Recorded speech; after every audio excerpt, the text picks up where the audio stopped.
All right, thanks guys for joining and being on time.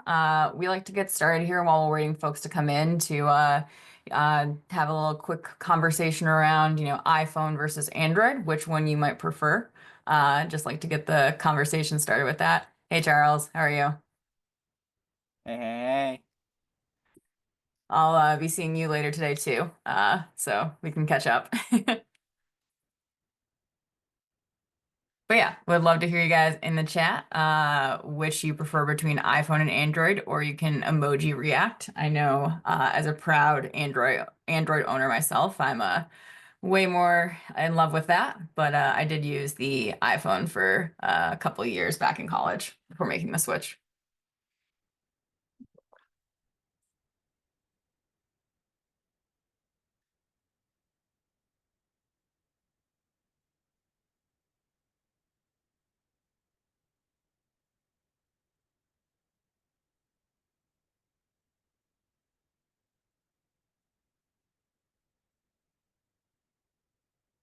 Oh, that's really rough, Aiden, having like an Apple phone and a non-Apple laptop. I do think they work well together, actually.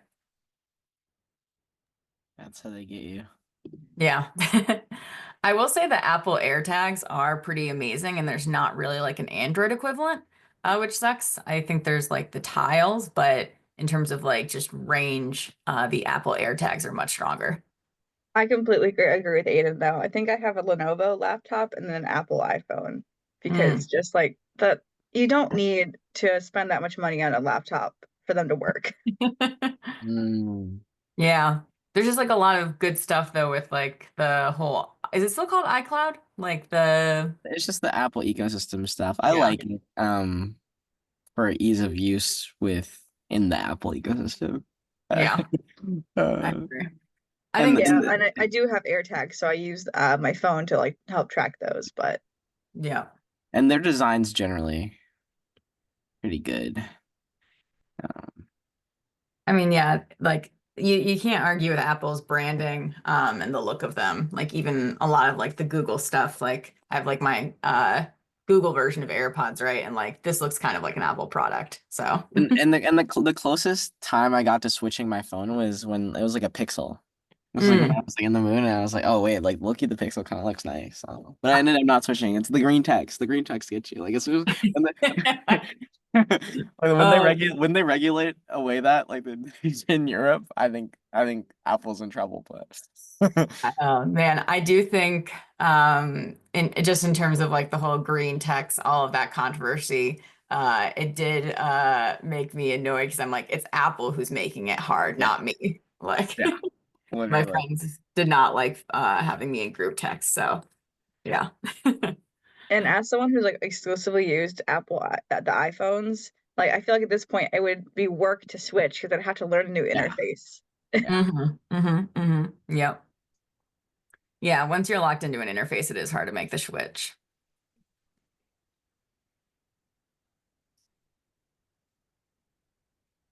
Ooh, I'm excited to talk about CRMs today. Yes, we will be talking a lot about CRMs and the state of sales tools. We're going to give folks another minute here to join. We usually wait till about 5 after to get started, but appreciate everyone starting.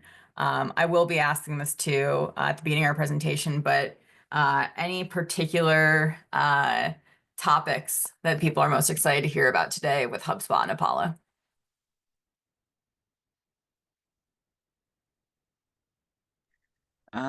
Ease of setup for like new businesses. Okay. Yeah, no, that's definitely a good one.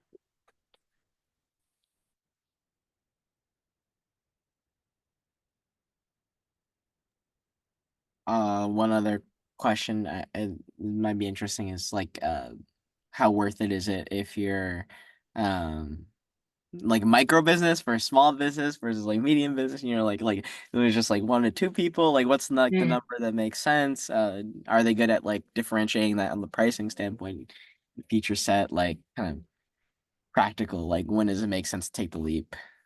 Yeah, yeah. When does it make sense to make leaps? We'll definitely talk about that. All right. Well, we are at 5 after the hour, so I'm going to go ahead and get started, everyone. So you are at HubSpot versus Apollo. Which sales tools scale your revenue faster? Before I get any further, Mikhail, we do have the recording going, correct? Yep, recording in progress. Awesome, awesome.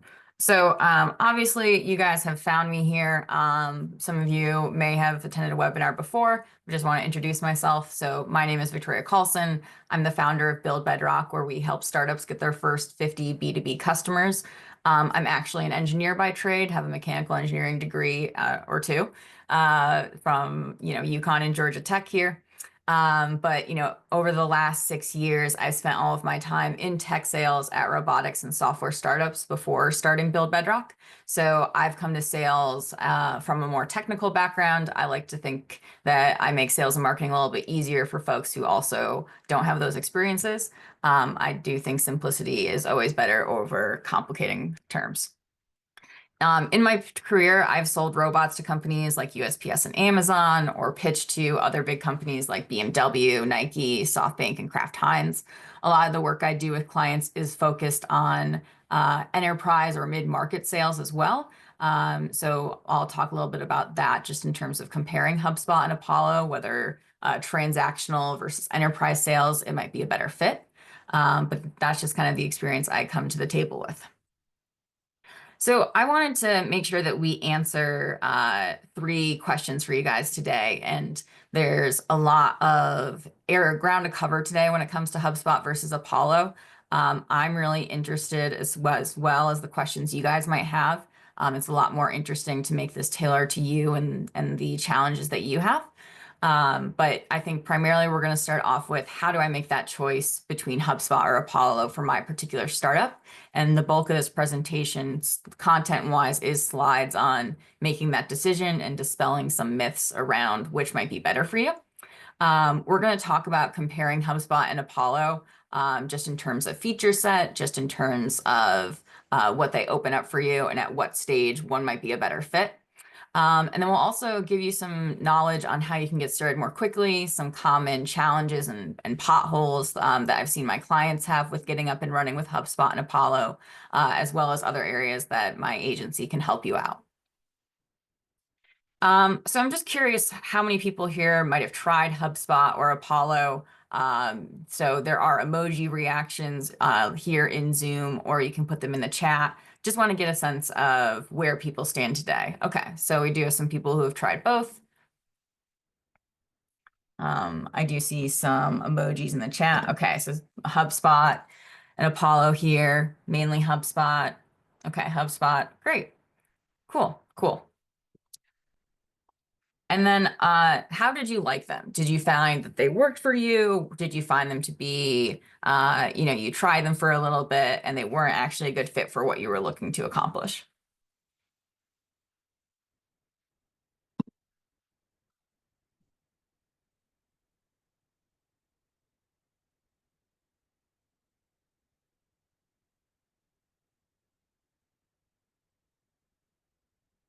Okay. Well, I do believe let's see, setup was tough. Okay. Yeah, yeah.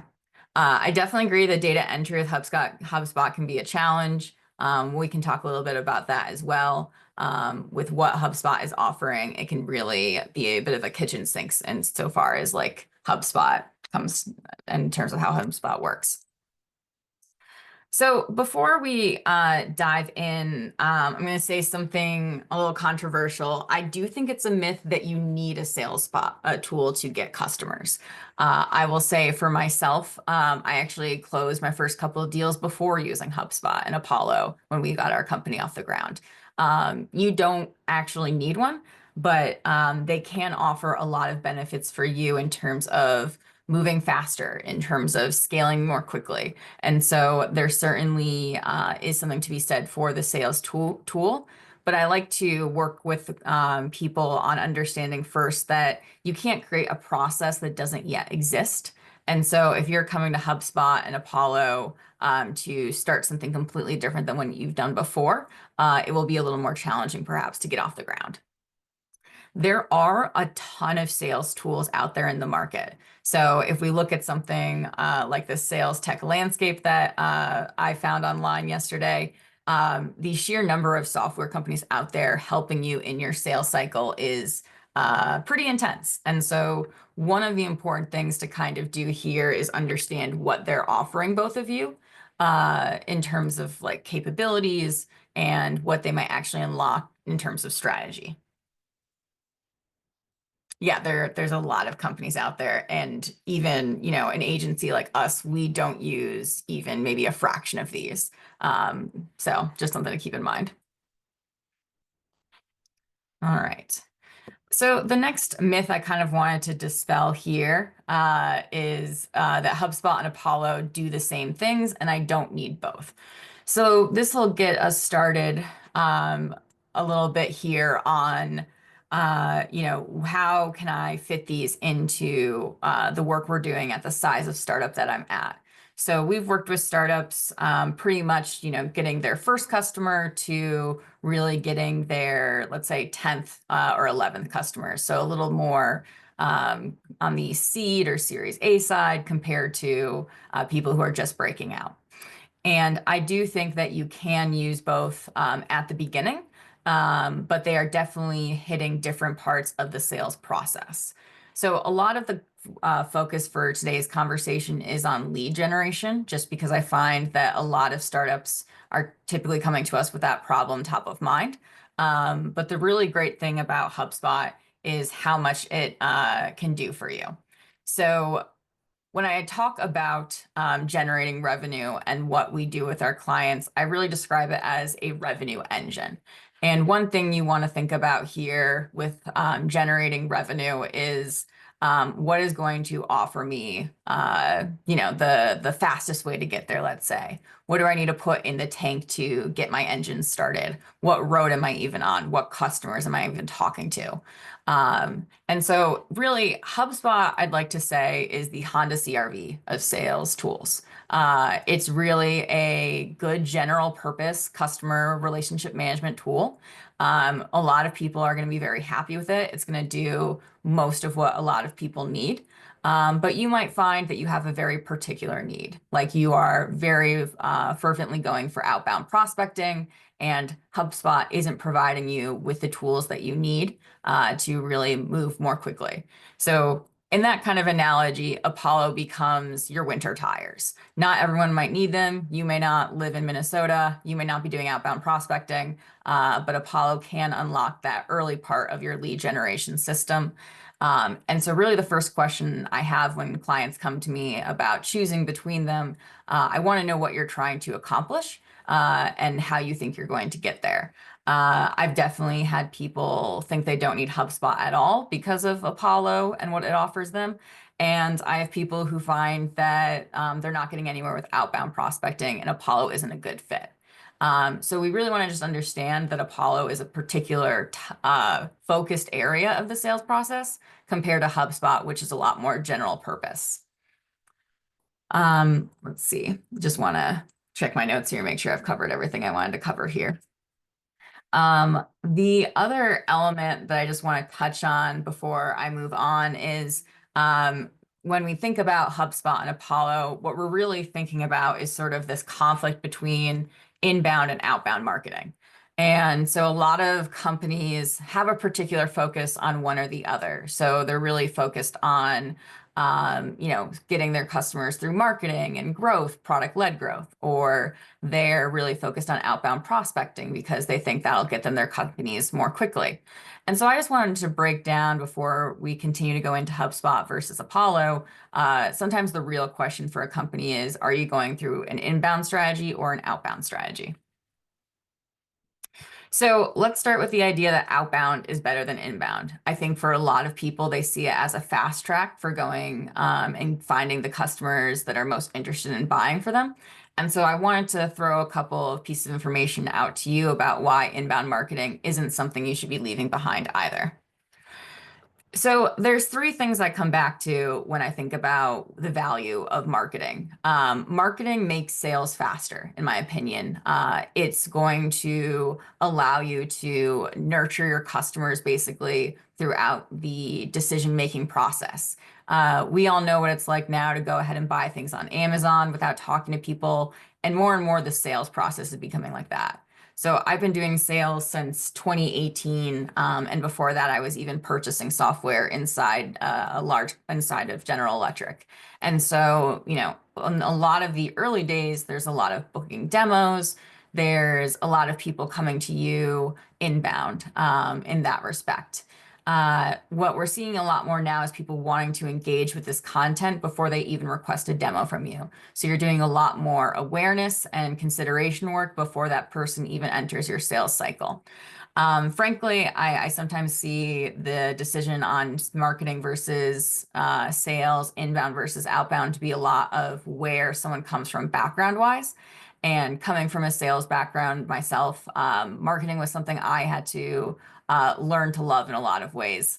But I really think more and more we're seeing a buying market where people want to be far more educated before they begin talking to your company. And so you don't want to be leaving information out off the table when your customers are really looking for that to inform their buying decisions. The other element here is, according to a RAIN study, it can take up to 8 touches before someone wants to turn into a meeting. Obviously, we're all founders, owners, leaders at our company, and so we're obsessed with what we're doing, and we think it's the greatest thing in the whole world. Most of the people out there don't really know how important you are, and so you're going to need to continue to reach out to them through inbound, through outbound, or continuing to provide them with resources and content before they convert into a meeting. So really, when it comes to inbound, I want you guys to think a lot about nurturing. The other thing I'll say is most people really hate being sold to, and they don't want to enter into that buying conversation too early because they don't want to have to deal with someone hounding them to make a purchase. I think a lot of people are pretty sales allergic, I like to say, and you want to have your audience pretty convinced they want to buy from you before they enter into that process. The other thing I wanted to highlight here about why an inbound marketing strategy is important to incorporate is the market. And this is a buyer pyramid that you might have seen in previous sales trainings or other conversations you might have had. But when we look at the market that's out there, your total addressable market, there are probably only 3% of people who are actively looking for a solution. And so even if you were to reach out to your entire total addressable market, 90% of the time, they're not going to be ready for you. And nurturing those people and getting them to the point of buying, either through handling objections before they start talking to you, people who are thinking about changing but aren't ready to act. It's really important to consider the work that you're doing over time to convert people into customers. And I think that's where a lot of people struggle, is just that feeling of, well, I can't wait. I need sales today. I need customers today.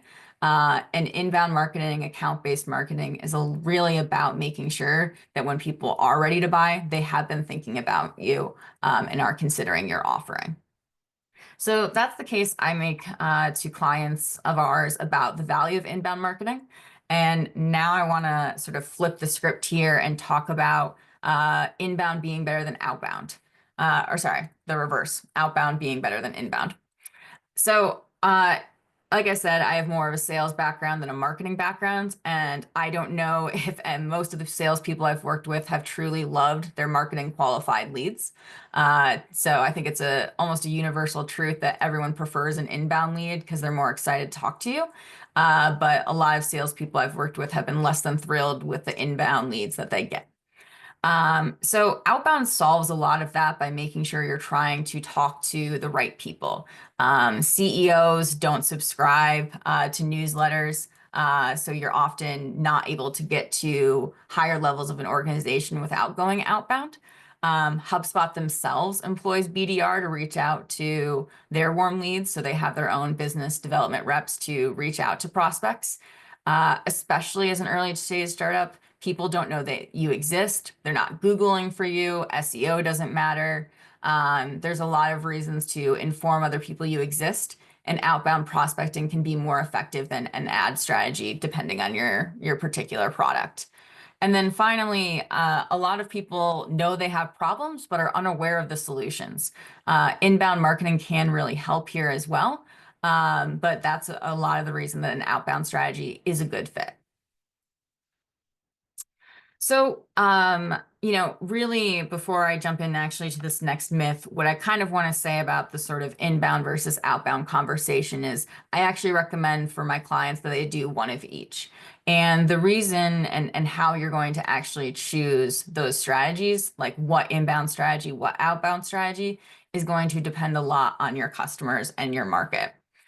So, again, in my experience and in my career, I've seen a lot of marketing and sales strategy being decided by people who are hired into a startup. And, this particular content strategy really worked for me in the past. I'm going to use it at this new startup. Or we'll have like a sales leader come in and say, okay, we're going to employ this outbound methodology because it really worked for me before. A lot of training that you might receive as an entrepreneur is really based off one particular person's experience or industry. And so when I do advise clients on what strategies to undertake, the best strategy is going to be at the intersection of you, your company, and your market.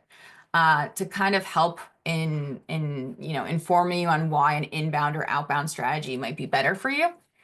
I wanted to pull up a couple of Apollo stories here. And so looking here with Apollo and a case study that they have a company, Mutiny, here that's increased their outbound revenue through Apollo. And we can share, the case study with you guys after our conversation.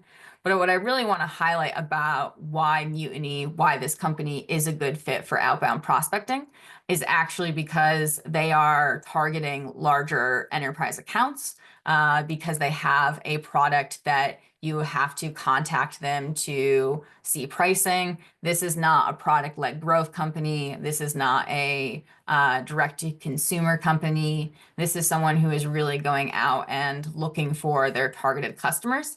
They have companies like Snowflake that they work with, other big names. And so their strategy, even though they themselves are a marketing company, does rely on a lot of outbound just because of the types of customers they're trying to work with.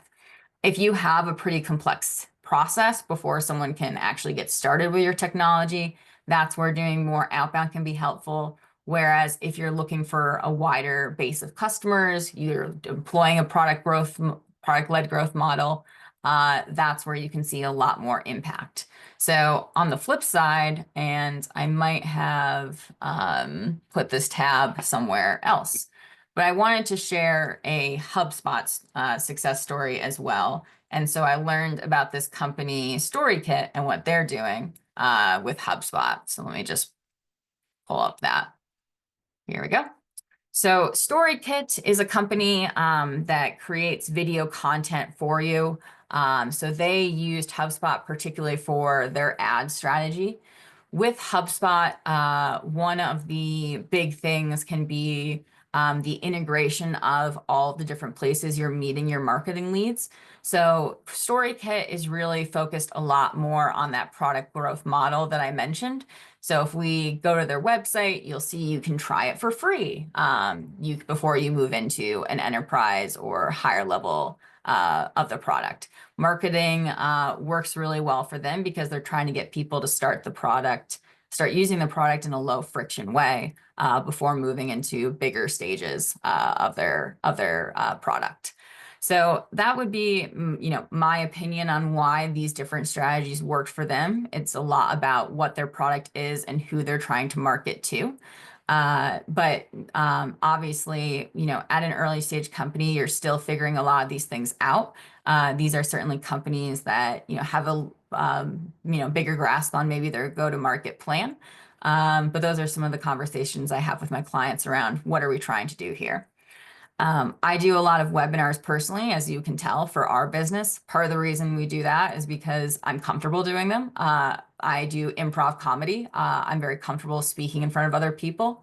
If I work with a client who is not comfortable with those things, I don't tend to encourage that they do webinars So you also want to think about what your personal strengths are as a founder before you pick a certain marketing strategy as well. There's also things like cost to consider, right? Ads aren't free. A lot of people are pursuing, guides or other types of content methods because they might be cheaper for them. So those are all of the considerations that I have when I work with clients on advising them what motion to undertake now. All right, I seem to have lost my presentation. Here we go. So that is, a lot of the ways that I like to think about inbound versus outbound. And really, when it comes down to it, what I want to stress is everything that you're doing to attract customers should combine something of value. You could be reaching out to prospects and offering to audit a portion of their current system. In my work at robotics companies, we would frequently advise on the process at a manufacturing site, even if they weren't buying from us. We're always reaching out to customers and trying to offer something of value to them for free in some capacity. Otherwise, we just come off as asking for meetings and money without really being focused on the buyer and their journey and what will be most helpful to them. The other element that I really focus on as well is outreach engines, or how you're reaching your intended audience. I don't advise LinkedIn prospecting, for example, if none of your buyers are on LinkedIn. I don't advise a newsletter if you're really trying to talk to those CEOs. So separating out the always offering something of value, whether that's through content marketing or an outbound motion, and then really focusing on the other half of the engine of how you're reaching those people is a big part of how I would break down your strategy. Okay. So before I move into the next section, just want to check in with everyone here before we start talking a little bit more about HubSpot and Apollo in particular. The next section is going to be a little more guided by you guys, but I just want to make sure we've all kind of grasped this foundation and see if you have any questions on that.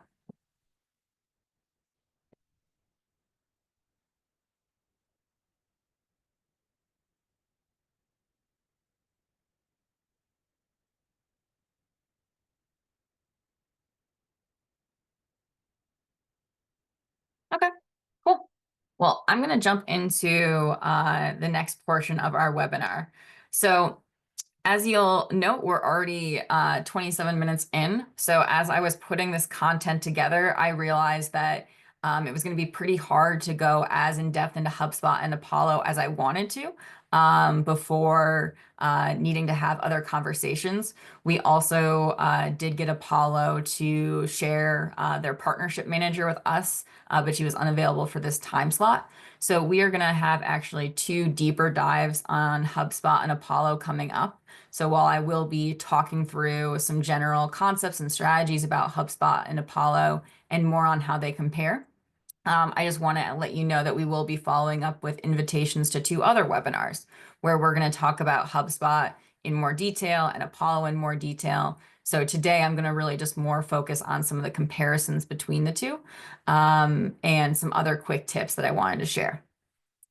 So I think we've really covered the gambit on where we're comparing HubSpot and Apollo from like a strategy perspective of inbound versus outbound.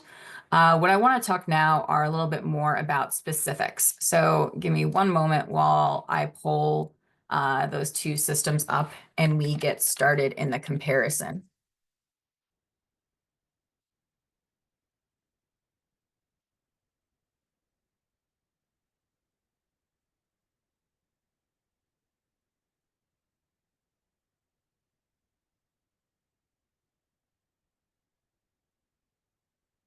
All right.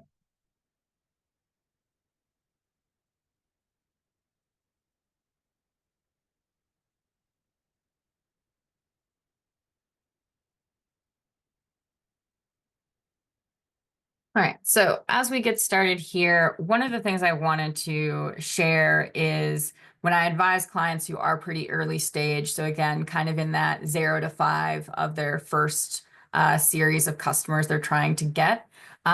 If we do decide that an outbound prospecting model is best for them, which is typically the case for my clients that are more on the enterprise side, and reaching out to B2B businesses, we'll typically start out with Apollo and just Apollo. And so the reason that we do that is we're really focused on, again, getting people into their sales funnel. So working with my agency, you do get access to the highest level of Apollo. So that organizational level with more buyer intents and more systems there. So I'm going to talk here a little bit specifically about Apollo and show you different elements that I found to be particularly useful. Again, we are having that conversation in 2 weeks to talk about Apollo in more depth.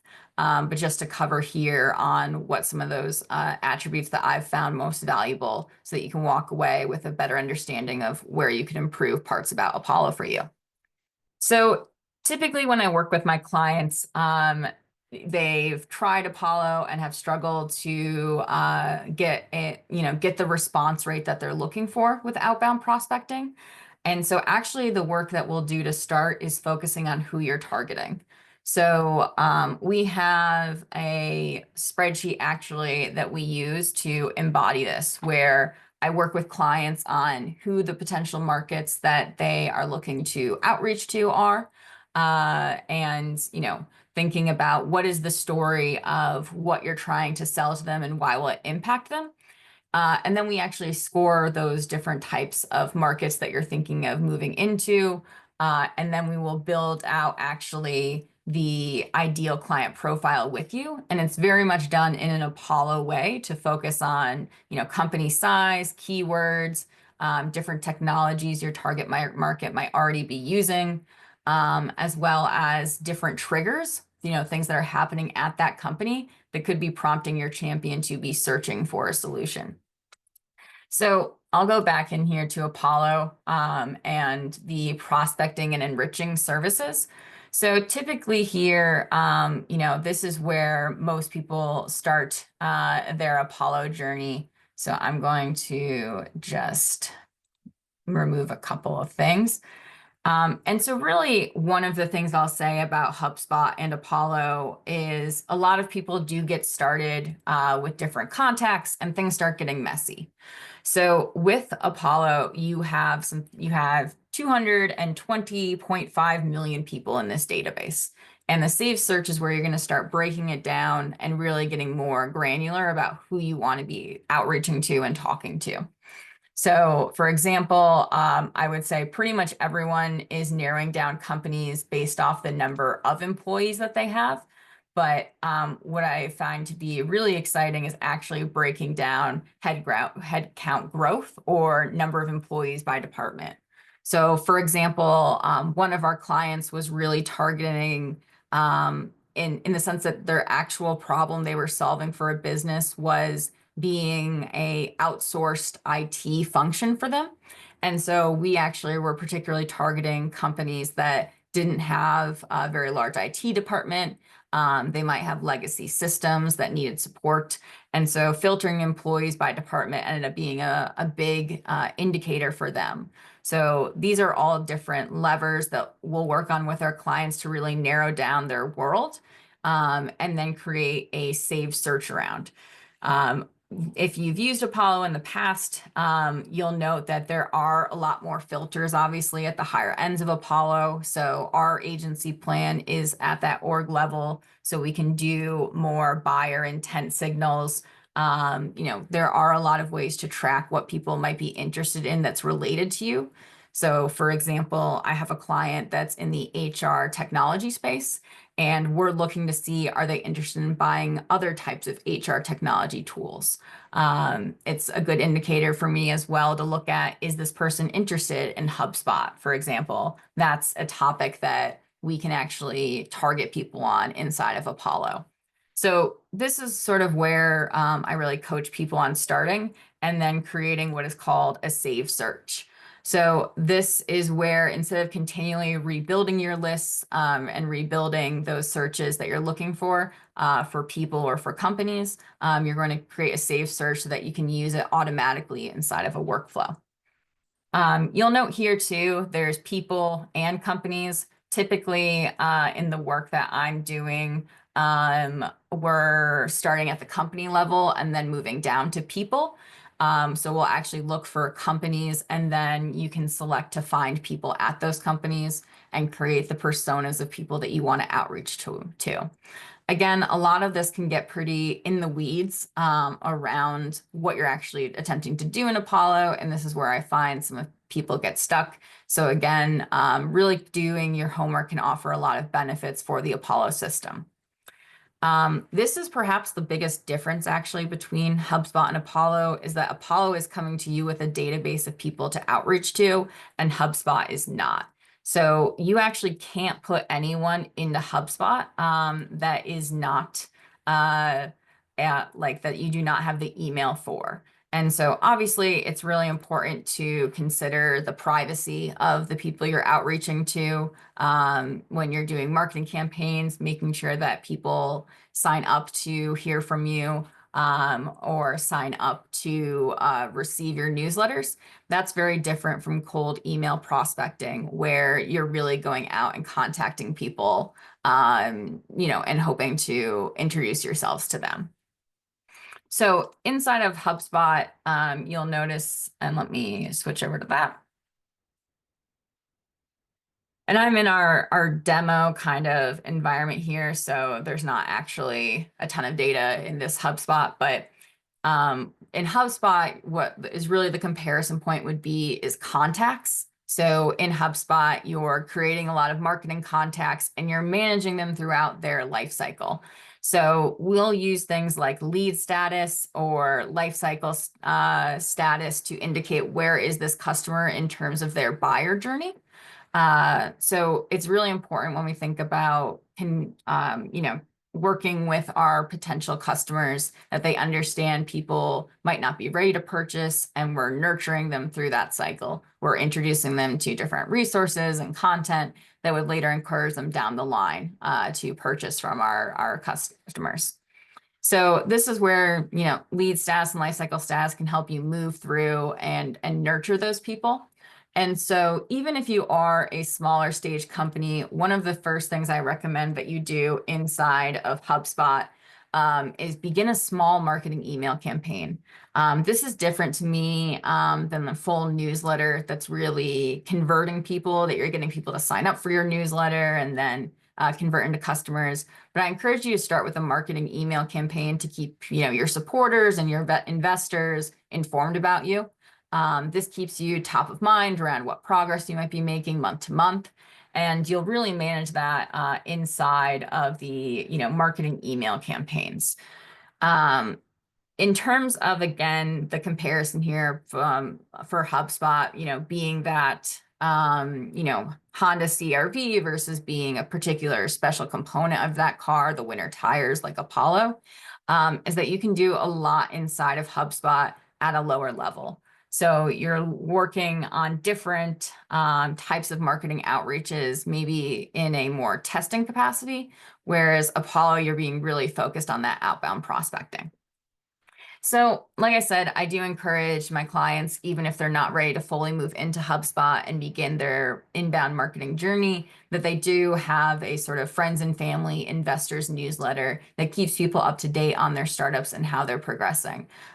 This can just be a good way to keep you top of mind for people who might be investing in you in the future, or who can make referrals and connections for you down the line. The other element that I wanted to compare HubSpot and Apollo for you guys is on the deal stages. So I'm going to pull them both up here side by side. I have a pretty big monitor, so it's easy for me to kind of see what's going on. But do let me know if you're having trouble just seeing anything. So on the HubSpot side of things, what you'll notice, again, there's just like so much in terms of the options that you have here. But I typically live in the deals stage when it comes to HubSpot, since I'm obviously a little more focused on the sales side for my business right now. Both HubSpot and Apollo have deals that you can track through the process. So you can create deals that are matched between HubSpot and Apollo. HubSpot or Apollo actually really encourages people to be integrated. With their system, so that you integrate Apollo into HubSpot. If you are early stage, you probably can manage your deals inside of Apollo, and they do offer analytics and reporting that can start looking at that data. But pretty much once you're starting to build a pipeline of, hundreds of contacts to thousands of people who could buy from you in the next 6 months to a year, that's when you're really wanting to start moving those contacts into HubSpot and nurturing them in there. Apollo is just a lot more focused on the here and the now of your sales deals and converting them more quickly, because those are people who are more engaged to buy from you. But if someone's not interested right now, you're typically not having the tools inside of Apollo to nurture them through marketing content and methods like that. So you can share contacts, like I said, through their integration and manage their systems, their life cycle inside of HubSpot.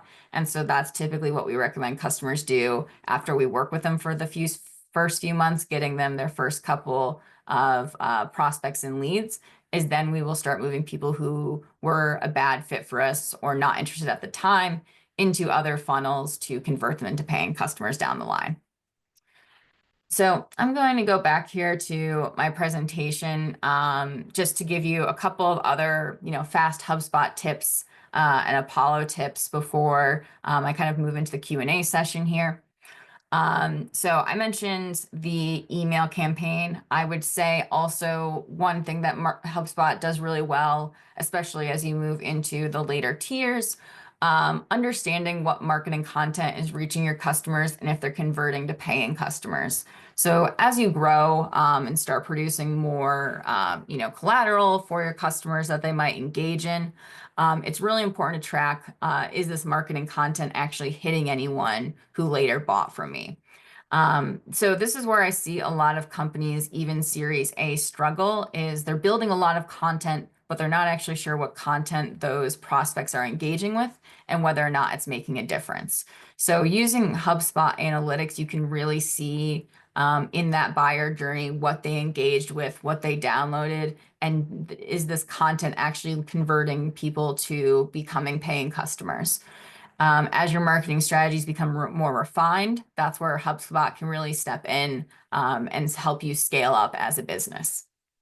The other thing I really find valuable about HubSpot is being able to start measuring and benchmarking how long it takes to close a deal. HubSpot does have better analytics around this than Apollo.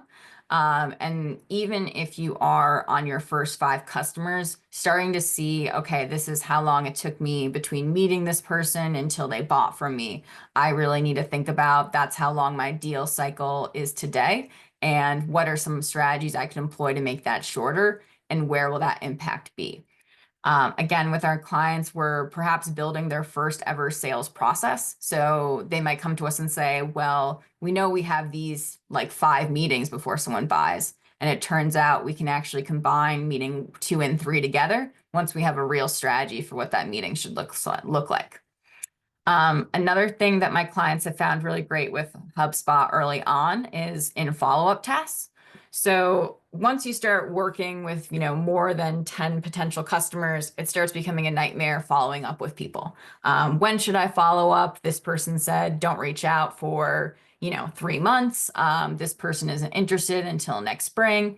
And once someone has had an early conversation with you, I do use HubSpot to manage my follow-ups further down when they might be more engaged to buy. So that's an important element as well that HubSpot helps even my early clients who are, trying to reach out to a bunch of different people in their network or get referrals. They'll find that really powerful. Another area that you can use HubSpot for as an early stage company is, a wait list or interest form on your website. Obviously, you can use Google Forms. Obviously, you can use other tools for this. But even at the $20 tier level, you get access to this in HubSpot. And so putting this on your website can be really a great way to already get that data into your system for when you're starting to be able to actually act on those conversations. You can use HubSpot in place of Calendly. You can actually use Apollo as well in place of Calendly. Both of them offer meeting scheduling tools. I'll be honest, I actually also use Calendly instead of HubSpot and Apollo for a couple of reasons. But if you have a more simple use case for scheduling your meetings, it can be a good fit for you. HubSpot also allows you to host websites on it. So again, at that $20 tier, you're still able to build an early website and publish it. I'll be honest, a lot of my clients are pretty technical and already have a website built. But for some customers I've talked with earlier on, this has been a good option for them. Both HubSpot and Apollo offer email tracking. Again, I prefer to use HubSpot for emails coming from my main domain, my main account. So when I'm having conversations and I'm in an active open deal, and I'll use Apollo for email tracking when we're, in the early stages of converting that person into someone who might book a meeting with us. And really the theme of everything you're doing with HubSpot is on nurturing your future buyers. So that's what I would leave you with in terms of the value of HubSpot today. And then finally, a few other things I kind of wanted to hit on with Apollo here before we wrap up and move into Q&A. But making sure you're doing that homework on who you target, that and your email copy are the two biggest reasons that your reply rate is low. If you've gotten into the cold email world and focused a lot on email deliverability, that is really crucial. But pretty much every client I've worked with this has been the area they've struggled with in terms of getting a higher reply rate. We talked about safe searches. I mentioned workflows as well. Workflows is really powerful inside of Apollo, and you get access to it at a cheaper tier than HubSpot, which was actually a reason that we use Apollo for our clients earlier on, is just the accessibility to automation in Apollo at a cheaper level. You can also do website tracking with both HubSpot and Apollo, but I like it better in Apollo because it's right there in your prospecting sequences already. And then the final thing I would say about where to use Apollo and where it's strong is on doing cold calling and adding that into your sequence. Again, this is a big differentiator for you if you're doing prospecting, is a lot of people are sending emails, a lot fewer of them are actually calling people. And I'll be honest, I think I've had maybe one or two people actually pick up the phone when I call them. But it lets them know when I leave a voicemail and point to the email that I sent them that I'm very serious about them being a good fit for me, and that I think we can provide value to them. So I do recommend that to my clients, and it is something that we coach and train our clients on doing. Yeah, so that is all that we have today. Like I said, we are doing 2 follow-up webinars on HubSpot and Apollo specifically, where I'm going to dive more into some of the first things you should do to set up your HubSpot and Apollo in 30 minutes. So less of a comparison, more on, okay, after this conversation, I really love Apollo. I really want to get started. What are some tips and tricks on that? As well as we're going to offer a Q&A with, someone from the Apollo team and not just people from Build Bedrock. But just in terms of, again, what we're doing here at Build Bedrock and why it might make sense to work with us is going back to that car analogy. Working with an agency can really be having a GPS, having Google Maps for you to get you to your destination faster.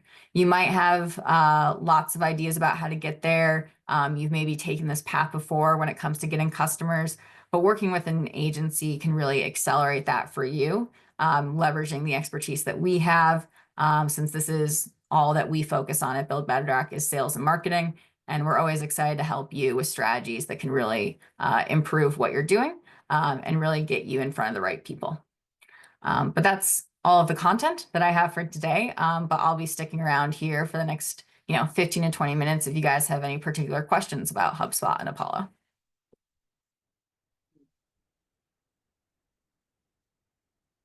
Yeah, go ahead, Charles. So it kind of seems like where Apollo really shines is in that mass prospecting versus like HubSpot, you already have to have like a kind of a sort of database already Yeah. built in to really maximize its use. How do you think kind of that dynamic changes, shifts? Like, how are you thinking about using some of these like, AI spreadsheet web scraping, sales, like type of tools, startups, like where you think that fits in to like where Apollo usually is, and then maybe, bring over that information from to HubSpot? Is Apollo planning on implementing a lot of that stuff? Like how Yeah. how does that kind of change the the landscape? Yeah, absolutely. So, first of all, yeah, there is a lot in like the AI space and prospecting space right now about getting more people for you to outreach to. So, if you're familiar with a tool called Clay, we do use that as well with some of our clients to basically create, a new database of people that they could outreach to. It's actually a core part of the LinkedIn outreach we do for one client, for example, where we've used Clay to find particular LinkedIn profiles who are a really good fit for them and do outreach. I think Apollo has recognized that they were falling a bit behind there, if I'm being honest. And so I think Apollo's strength has been its database for a long time. And now they're doing more with AI to enrich those prospects other than just, scraping information. So you can run what are called AI power-ups, and we've created a bunch for our clients that basically allow us to do better scoring of that prospect. So you can create a new filter that sees, okay, is this company a B2B company? Is this company a B2C company? We've created filters for, a new executive has started in the past 6 months. So Apollo has really stepped up there, I'd say, in the power up space with their AIs. I think the thing that I've realized though with my clients is sometimes we're really focused on, getting access to the most people, when if we focused on the right 30 people, we would get just as far. And so that's why we start our clients in Apollo is, like I said, there's like 220 million people in that. We can find like the right 50 that you should be talking to right now if we do the work on like where your product is positioning. Um, One of the things, I've mentioned to people too, and I'm monologuing, so feel free to cut me off, but is you really only need to start reaching out to thousands and thousands of people after you've gotten your first, 5 to 10 customers, right? Because at the size you're probably at an early stage company, you might not be ready to scale beyond that because you're still figuring out your product and proving its value. I'll also say that one of the biggest drawbacks with like the traditional cold email template is how much it relies on previous examples of you being successful, and a lot of startups don't have that. And so you're probably building credibility more by building a relationship with an individualized email rather than emailing 2,000 people. So, yeah. Cool. I see my chat icon is on. Cool. Okay. You put in another scheduling tool. Yeah. I will say one of the fun things about being in the sales tool space is, yeah, there's like a new product every day that we could, mention to our customers. But one of the big reasons I like HubSpot is even at that lower level, it's offering you just enough to get started. And then you can keep, replacing the radio in your car if you really want a better newsletter tool, or, replacing the seats if you really want a better like video demo tool. So there's plenty of ways to add on to HubSpot. But there's certainly a lot of benefit to having it all in one place. Does anyone use HubSpot to schedule, or is mainly everyone using a third-party site? I think Calendly cornered the general market, I'd say, in email scheduling, especially at their free tier. I do see HubSpot and Apollo being used by sales folks who, just have like a general book a 30-minute meeting.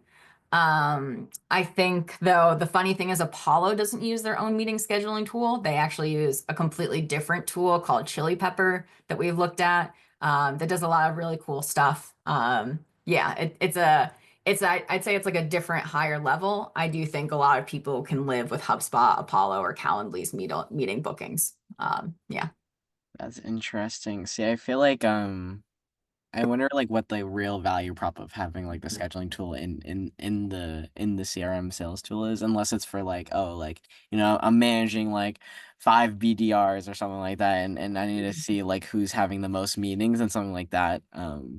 Maybe it makes more sense Yeah. that way versus like, I don't know, like the I think scale of a small business. Yeah. So I think, Mikhail, you looked into this, and one of the elements we found with like the HubSpot and Apollo is like embedding into your HubSpot website. Like, so having like a general meeting scheduling in your HubSpot website is a benefit. You can do that with Calendly, but it's like a little more complicated. Yeah. Like the other thing to remember too is HubSpot isn't just for tech startups. HubSpot is for businesses from like plumbers to, like a big enterprise company. So, yeah. And so I think like HubSpot is a lot easier to set up than Salesforce. Like Yeah. this conversation wasn't about Salesforce, but the first 5 years of my sales career, I was in Salesforce and everyone hated it, but it is what you use at these bigger companies. And a lot of people are very locked into that. So, yeah. All right. Well, I Cool. got a skedoodle, but thank you, Yeah. Victoria. Yeah. Thank you. I'll see you later. Any other questions from the folks here in the audience?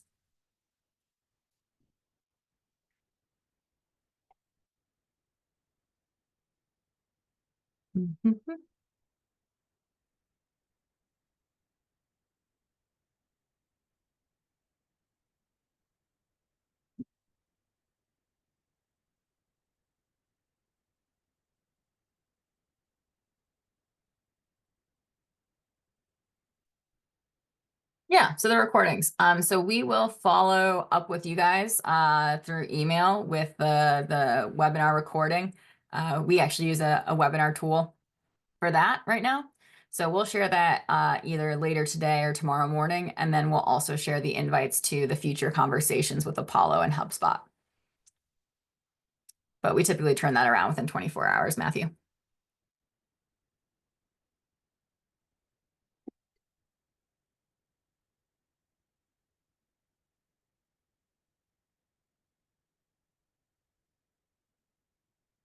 Yeah, yeah. So the next workshops, I'll go back to that slide, will be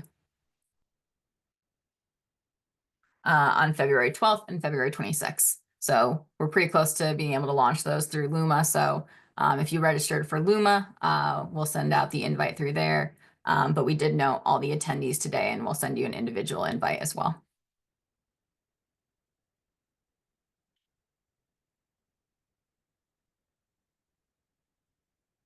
Do you have any particular questions about HubSpot and Apollo for those future sessions? That is something that we're looking for as we prep the people who will be joining us for those conversations.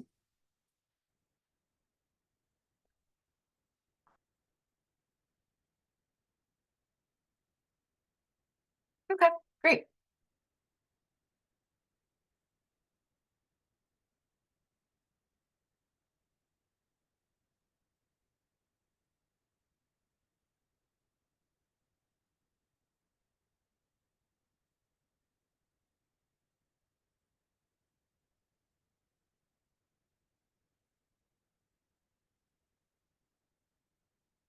All right. Well, looks like everyone has dropped off, or we've answered your questions here, Matthew. Again, I can still stick around for a few more minutes if you have anything you'd like to chat about, but really appreciate you joining us today.